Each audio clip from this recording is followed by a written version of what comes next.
This week, P8FX bring you everything you need to know about sustainable investments and how not to get greenwashed.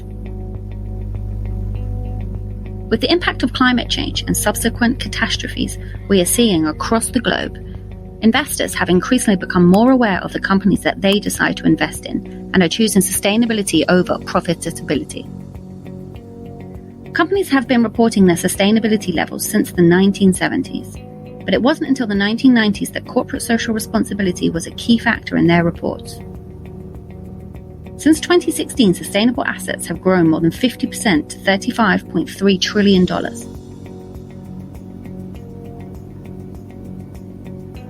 Put simply, an SRI is placing your money into a company that would generally do good in the world. For example, choosing not to invest in tobacco, alcohol, or gambling companies and placing that investment elsewhere would be considered as an SRI.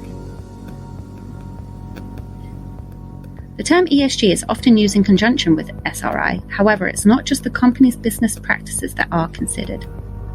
Environmental factors that are considered would be climate change, biodiversity, pollution, or resource usage. Social factors would be gender and racial diversity, health and safety, human rights, and community impact. Governance factors to consider would be risk management, tax transparency, anti-corruption, and stakeholders' rights.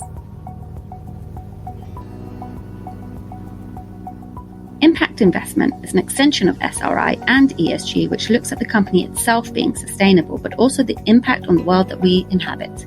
It's about having a positive impact on social and environmental issues. The effect of an impact investment could be a change in legislation or even a change in fashion. The term greenwashing refers to when companies go through various steps to make their company appear sustainable. However, the true environmental and social impact is undisclosed or covered up. There are several factors that can be used to determine whether a company is truly observing sustainable practices. Have they removed toxic chemicals from their products? Look at how much pollution they produce, and have they ever been called out for any unethical business practices? The EU introduced the Sustainable Finance Disclosure Regulation in March of 2021. Companies are now required to collect and report on certain ESG data and at regular intervals. How to avoid greenwashing and find a sustainable investment that works for you. Have a look at the business from an outsider's perspective. Is the company's sustainability report readily available and easy to find?